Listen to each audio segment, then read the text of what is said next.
जय हिंद दोस्तों, रक्षा गन्ना के चैनल में आपका स्वागत है। दोस्तों आज के इस वीडियो में मैं आपको तीन महत्वपूर्ण जानकारियां दूंगा। सबसे पहली जानकारी मैं आपको दूंगा, राज्यसभा में रक्षा मंत्री जी से कुछ सवाल पूछे गए इस वर्ष के पेंशनर्स के लिए और पेंशन बढ़ोतरी को लेकर। तो क्या जवाब दिया है रक्षा मंत्री राजनाथ सिंह जी ने, इसके बारे में हम आगे बात करेंगे। अगली जानकारी मैं आपको दूंगा, राज्यसभा में कुछ और सवाल उठे यूनिफाइड पेंशन स्कीम के बारे में। यूपीएस को लेके सरकार से सवाल पूछे गए, क्या जवाब दिया है सरकार ने और क्या क्वेश्चन पूछे, इसके बारे में हम आगे चर्चा करेंगे। अगली जानकारी मैं आपको दूंगा, आ गए आंकड़े, कुछ आंकड़े आए हैं जिसमें बताया जा रहा है कि जुलाई 2025 से आपका डीए बहुत ही कम बढ़ेगा, सिर्फ 2% की बढ़ोतरी होगी। कुछ आंकड़े मेरे पास आए हैं जो मैं आपको समझाना चाहूंगा। तो दोस्तों बस यही तीन जानकारियां जो मैं आपको देने वाला हूं, इसलिए इस वीडियो को आप शुरू से लेकर आखिरी तक देखेगा। वीडियो में आगे बढ़ने से पहले एक छोटी सी अपील मैं आपसे कर रहा हूं, अगर आप पहली बार मेरा चैनल देख रहे हैं या फिर ये वीडियो देख रहे हैं तो आप मेरा चैनल सब्सक्राइब भी कर सकते हैं, जिसका नाम है रक्षित खन्ना, क्योंकि ऐसी जानकारियां, सही जानकारियां आपको मिलती रहती है इस चैनल के माध्यम से। चलते हैं पहली जानकारी की तरफ। सबसे पहले यहां पे सवाल पूछा है, एक सांसद है सागरिका घोष, इन्होंने रक्षा मंत्री जी से सवाल पूछा। सबसे पहला सवाल यहां पे पूछा, क्या रक्षा मंत्री जी ये बताने की कृपा करेंगे the total number of veterans from the armed force who are receiving pension from government in the state of West Bengal। यानी वेस्ट बंगाल के जो पेंशनर्स हैं, कितने ऐसे पेंशनर्स हैं जो पेंशन पा रहे हैं, जिनको मंथली पेंशन दी जा रही है, वो भी भारत सरकार की तरफ से। तो दोस्तों यहां पे रक्षा मंत्री ने जवाब दिया, as per record maintain on the स्पर्श, यानी स्पर्श में जो रिकॉर्ड मेंटेन है उसके अनुसार the database, the total number of veterans from the armed force who are receiving pension in bank branches based in the state of West Bengal are 1,285,000, यानी 1,285,000 pensioners हैं वेस्ट बंगाल के जिनको पेंशन दी जा रही है, मंथली पेंशन उनको प्राप्त हो रही है। अब दोस्तों ये आंकड़े कहां से निकाले गए हैं? स्पर्श के द्वारा। स्पर्श में आपका सारा रिकॉर्ड मेंटेन होता है स्टेट वाइज, जिसमें पता लगता है कि कौन से ऐसे स्टेट हैं जिसमें कितने पेंशनर्स पेंशन रिसीव कर रहे हैं। तो दोस्तों वहीं से आंकड़ा इन्होंने निकाला है। तो दोस्तों वेस्ट बंगाल में लगभग जो पेंशनर्स पेंशन ले रहे हैं वो है 1,285,000। फिर दोस्तों यहां पे अगला क्वेश्चन पूछा, the total amount of pension fund allocated to these veteran from the state of West Bengal during the last 3 year. Last 3 साल में जो इन पेंशनर्स को पेंशन दी जा रही है, वेस्ट बंगाल के जो पेंशनर्स हैं, इनके लिए पेंशन का फंड कैसे अलॉट किया जाता है? क्या स्टेट वाइज आता है या फिर सेंट्रली अलॉट किया जाता है? तो दोस्तों यहां पर राजनाथ सिंह जी ने बताया, the allocation of pension fund is done centrally and is not maintain state wise, यानी स्टेट वाइज फंड अलॉट नहीं होता, सेंट्रली फंड अलॉट किया जाता है और वो भी भारत सरकार के द्वारा। जैसे कि दोस्तों स्पर्श को अलग फंड अलॉट होता है, फिर दोस्तों बैंक सीपीपीसी हो गया, उनको अलग फंड अलॉट होता है, यानी स्टेट वाइज नहीं होता, राज्य वाइज नहीं होता, सेंट्रली पूरा फंड अलॉट किया जाता है। उसके बेस पर आपको पेंशन वगैरह दी जाती है, चाहे वो बैंक दे, सीपीपीसी दे या फिर स्पर्श दे। फिर दोस्तों अगला सवाल यहां पे पूछा, whether government plan to increase pension for veterans, क्या पेंशनर्स की पेंशन बढ़ाने को लेकर कोई योजना चल रही है डिफेंस पेंशनर्स की? तो दोस्तों यहां पे रक्षा मंत्री जी ने बताया, review of basic pension is carried out based on recommendation of पे कमीशन, यानी पेंशन का जो रिव्यू किया जाता है, देखा जाता है, वो देखा जाता है रिकमेंडेशन के आधार पे, और वो भी पे कमीशन की जैसी सिफारिश होगी उसके आधार पर ही आपकी पे पेंशन बढ़ाई जाती है। And acceptance of the same by the government, उसी के आधार पे भारत सरकार फिर अप्रूव करती है, एक्सेप्ट करती है पे कमीशन की सिफारिशों को। The DNS relief which is assessed periodically, जैसा आपको पता है डीएनएस रिलीफ भी आपका साल में 2 बार बढ़ता है, तो पेंशन पे डीए भी इंक्लूड होता है, उससे भी आपकी पेंशन यहां पे बढ़ती है। तो डीएनएस अलाउंस का भी यहां पे रक्षा मंत्री जी ने बताया, may result in increase in amount disperse, और उसी के आधार पे डीए लग के पेंशन में ऐड होता है और फिर उसके हिसाब से पेंशन आपको मिलती है, डिस्पर्स होती है। एडिशनली विद इफेक्ट फ्रॉम 1 जुलाई 2014, सवाल पूछा गया, क्या कोई योजना चल रही है पेंशन बढ़ाने को लेकर? क्या मिनिस्ट्री ऑफ डिफेंस पेंशन बढ़ाएगी डिफेंस पेंशनर की? रक्षा मंत्री जी बताते हैं कि हमने ओआरओपी दे दी 1 जुलाई 2014 से। The government has launch the one rank one pension scheme for ex serviceman the seek to bridge the gap between the rate of pension of current and past pension at periodic interval. हमने OROP दे दी defence pensioners को। इन्होंने बात यहां पे खत्म कर दी। ओआरओपी की डेफिनेशन भी समझा दी कि ओआरओपी हमने डिफेंस पेंशनर्स को दी। इसका मतलब था कि जो अभी आगे आ रहे हैं पेंशन और जो पुराने पेंशनर्स हैं उनके बीच में जो खाई उत्पन्न हो गई पेंशन की, उस गैप को भर दिया वन रैंक वन पेंशन देकर। बाकी विसंगतियां क्या थी, पूर्व सैनिक क्यों परेशान हो रहे हैं जब से ओआरओपी लागू करी, उसके बारे में इन्होंने कोई जिक्र नहीं किया। यानी जो चीज दे दी उसी के बारे में ये गुणगान कर रहे हैं। क्या विसंगतियां दूर हुई, पूर्व सैनिकों की जो डिमांड थी क्या वो पूरी हुई? कुछ भी यहां पर नहीं है। फिर दोस्तों अगला यहां पे क्वेश्चन पूछा, the steps taken by government to ensure well being of veterans. क्या इसके अलावा कुछ ऐसे स्टेप्स फॉलो किए जा रहे हैं जिससे पूर्व सैनिकों का वेलफेयर हो रहा हो, जिससे पूर्व सैनिकों को वेलफेयर से जुड़ी सुविधाएं मिल रही हो? ऐसे कुछ स्टेप्स बताइए।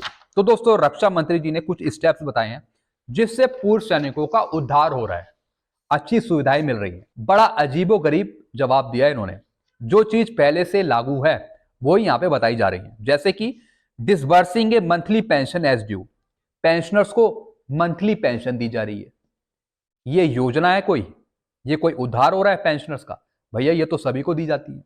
फिर बताया facilitating resettlement through directorate general of resettlement DGR, DGR के माध्यम से पुनः निवास करना योजना, डीजीआर के माध्यम से पूर्व सैनिकों को देना, यानी रीसेटलमेंट करना। कई जॉब्स यहां पे प्रोवाइड करी जाती हैं, रीसेटलमेंट किया जाता है पूर्व सैनिकों का डीजीआर के माध्यम से।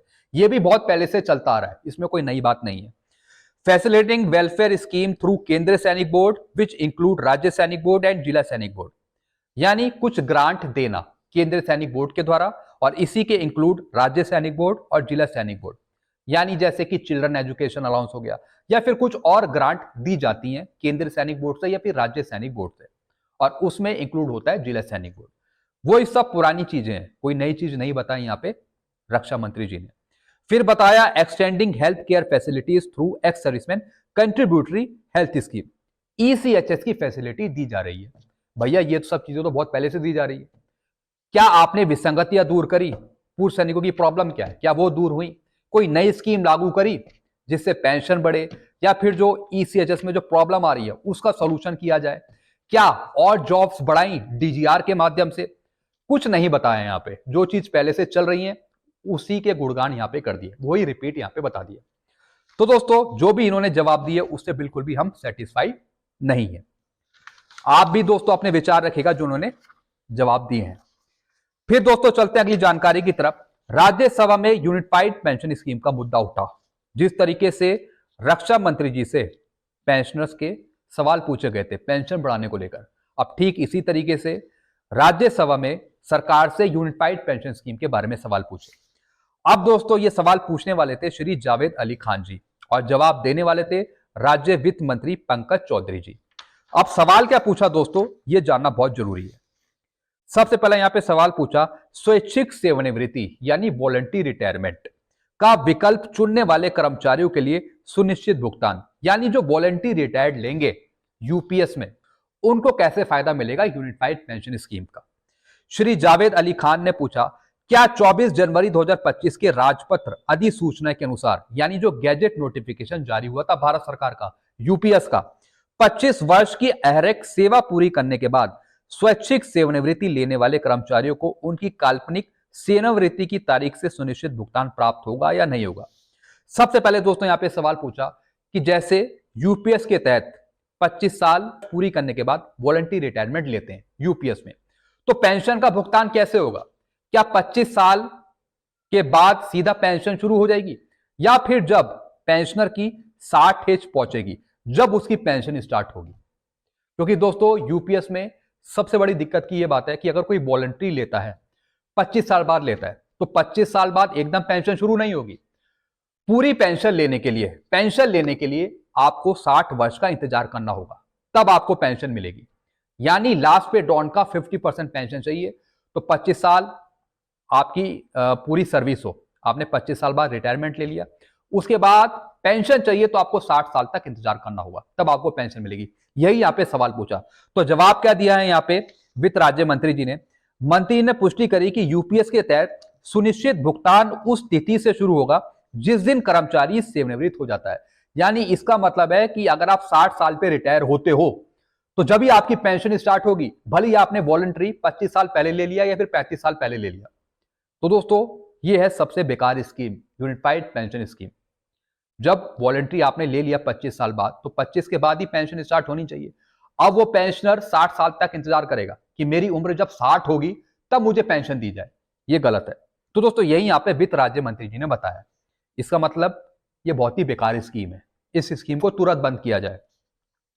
यह निर्णय निधि संचय अवधि पर विचार करता है और इसका उद्देश्य पेंशन निधि की स्थिरता बनाए रखना है। बहुत ही बेकार स्कीम है, ये हमें नहीं चाहिए। पेंशन भुगतान में देरी के पीछे तर्क, मंत्री ने बताया कि इस ढांचे का औचित्य कर्मचारी की वास्तविकता सेवा अवधि के दौरान पेंशन फंड की वृद्धि पर आधारित है। यानी कि आपका कॉर्पस फंड और जितना भारत सरकार कंट्रीब्यूट करेगी जैसे कि 18.5 और जितना आप कंट्रीब्यूट करेंगे, यानी टोटल जो कॉर्पस फंड होगा उसी के आधार पे आपको पेंशन दी जाएगी। अब दोस्तों भारत सरकार अपना पैसा बचा रही है, वो पूरा 100% 50% थोड़ी दे रही है। उसमें से भारत सरकार कुछ कंट्रीब्यूट करेगी, आप कुछ कंट्रीब्यूट करेंगे, यानी एम्प्लॉय और एम्प्लॉय जो कंट्रीब्यूशन इकट्ठा होगा उसमें से आपकी पेंशन तय हुई, जैसे कि एनपीएस में होता था। तो दोस्तों ये गलत है, सरासर सरकार अपना पैसा बचा रही है, सरासर पैसा बचा रही है। यह सुनिश्चित करता है कि कर्मचारियों को पेंशन प्रणाली की वित्तीय सेहत को बनाए रखते हुए संचालित भुगतान मिले। यूपीएस के तहत क्या ग्रेजुएटी का लाभ मिलेगा? फिर पूछा, ग्रेजुएटी का लाभ मिलेगा यूनिफाइड पेंशन स्कीम में? यह अन्य महत्वपूर्ण प्रश्न था कि पुरानी पेंशन स्कीम और एनपीएस की तरह यूपीएस के तहत भी ग्रेजुएटी लागू होगी। ओल्ड पेंशन स्कीम में ग्रेजुएटी मिलती है, एनपीएस में भी ग्रेजुएटी मिलती है, क्या यूपीएस में मिलेगी? इन्होंने बताया कि केंद्रीय सिविल सेवा एनपीएस के तहत ग्रेजुएटी का भुगतान नियम 2021 के अनुसार यूपीएस के तहत ग्रेजुएटी दे है। यूनिफाइड पेंशन स्कीम में भी आपको ग्रेजुएटी दी जाएगी। फिर दोस्तों इसका कंक्लूजन क्या निकलता है? राज्यसभा में सरकार के जवाब में स्पष्ट कर दिया है कि यूपीएस एक फंड आधारित पेंशन योजना है, यानी ये फंड पर काम करेगी। ऐसा नहीं है कि सरकार अपना पूरा एफर्ट लगा रही है आपको पेंशन देने के लिए, नहीं, सरकार कुछ कंट्रीब्यूट कर रही है, बहुत ही कम। लेकिन यहां पर क्या हो रहा है कि जो कर्मचारी है उसका फंड जमा हो रहा है, सरकार भी कुछ कंट्रीब्यूट कर रही है। यानी जैसे कि स्कीम नहीं होती म्यूचुअल फंड की, कि कुछ फंड मैनेजर आपके पैसे का रख रखाव कर रहे हैं, उसके बाद आप इन्वेस्ट कर रहे हैं, बिल्कुल सेम स्कीम यही है यूपीएस, और कुछ नहीं है। यानी फंड आधारित पेंशन योजना है, जितना फंड होगा, जितना जमा होगा, उसमें से आपको पेंशन दी जाएगी, वो भी अलग अलग स्कीम के द्वारा, जो एनपीएस सिद्धांतों के तरह काम करती है। बिल्कुल एनपीएस जैसा है यूपीएस, थोड़े बहुत रूल चेंज है बस। फिर आगे का लिखा है, जो पात्र कर्मचारियों के लिए सुनिश्चित भुगतान और ग्रेजुएटी लाभ दोनों सुनिश्चित करती है, यानी कि पेंशन भी दी जाएगी आपको और ग्रेजुएटी का लाभ भी मिलेगा यूपीएस के तहत। जो वॉलंटरी लेंगे उनके लिए सबसे बड़ी दिक्कत है, यानी उनकी पेंशन जब भी मिलेगी जब उनकी एज 60 पहुंचेगी। तो दोस्तों जो भी यहाँ पे यूपीएस लागू करा गया, जो भी इसके बारे में सवाल जवाब हुए, इसके बारे में सरकार साफ बचती नजर आई। जो भी राज्य वित्त मंत्री जी ने बताया, सब कुछ यहाँ पे सरकार अपना ही बटुआ देख रही है कि हमें ज्यादा खर्चना ना पड़े, इसलिए हम डिमांड कर रहे हैं कि सबको ओल्ड पेंशन स्कीम दी जाए। चलते अगली जानकारी की तरफ। जुलाई 2025 से बढ़ने वाला डीए में भी 2% की बढ़ोतरी होगी। दोस्तों एक मेरे पास आंकड़े आए हैं जिसमें बता रहे हैं कि जनवरी 2025 से तो 55% होगा, यानी 53 से वो 55% हो जाएगा और यही अप्रूव होगा। लेकिन जुलाई से बढ़ने वाला आपका डीए वो होगा 57%, 57%, यानी जुलाई से जो आपका डीए बढ़ेगा उसमें भी 2% की बढ़ोतरी होगी। और ऐसा क्यों बताया जा रहा है? आंकड़ों को लेकर, जो आंकड़े आ रहे हैं हर एक महीने उसमें गिरावट आ रही है, वो डिक्रीज हो रहे हैं, तो इस वजह से जो आगे का जो आपका डी है वो भी फिर कम ही बढ़ेगा। 2% की यहाँ पे बढ़ोतरी दिखाई है इन्होंने यहाँ पे। तो दोस्तों इन्होंने ये आंकड़े लिए हैं, जैसे कि अभी जनवरी का आंकड़ा आया था, अगर सेम आंकड़ा फरवरी से लेकर जून तक अगर वही अप्लाई करे तो आपका 2% डीए बढ़ता है जुलाई 2025 से, जैसे कि 55% हो जाएगा जनवरी से और जुलाई से यहाँ पे बताया 57%। तो दोस्तों आप नीचे कमेंट करिए, आप नीचे कमेंट करिए कि जिस तरीके से महंगाई ज्यादा बढ़ रही है उस हिसाब से जो आंकड़े हैं वो कहीं ना कहीं कम दिखाए जा रहे हैं। महंगाई तो ज्यादा जा रही है अगर हम मार्केट में चला जाएं, लेकिन अगर हम ऑनलाइन देखें आंकड़े तो वो बहुत ही कम आ रहे हैं, जिससे हमारा डीएडीआर प्रभावित हो रहा है। जहां पहले 3 से 4% तक बढ़ पाता था, अब वो भी मुश्किल लग रहा है। उसमें भी 2% बताया जा रहा है कि 2% की बढ़ोतरी होगी आगे जुलाई 2025 से बढ़ने वाले। तो दोस्तों ये बहुत दिक्कत की बात है, बहुत ही दिक्कत की बात है। कहीं ना कहीं जो सरकार है, समझ नहीं आता मुझे सरकार का बाकी आप नीचे कमेंट करेगा कि आप इन सब चीजों से क्या समझते हैं। यूपीएस को लेके जो रक्षा मंत्री ने जवाब दिया, स्पर्श पेंशनर्स को लेके और डीएडीआर को लेके, आप नीचे जरूर कमेंट करेगा। तो दोस्तों बस यही जानकारी है जो मैं लेकर आया था। वीडियो आपको अच्छा लगता है वीडियो को लाइक कर सकते हैं और इस चैनल को आप सब्सक्राइब कर सकते हैं, क्योंकि ऐसी जानकारी अक्सर आपको मिलती रहती है इस चैनल के माध्यम से। Thank you so much.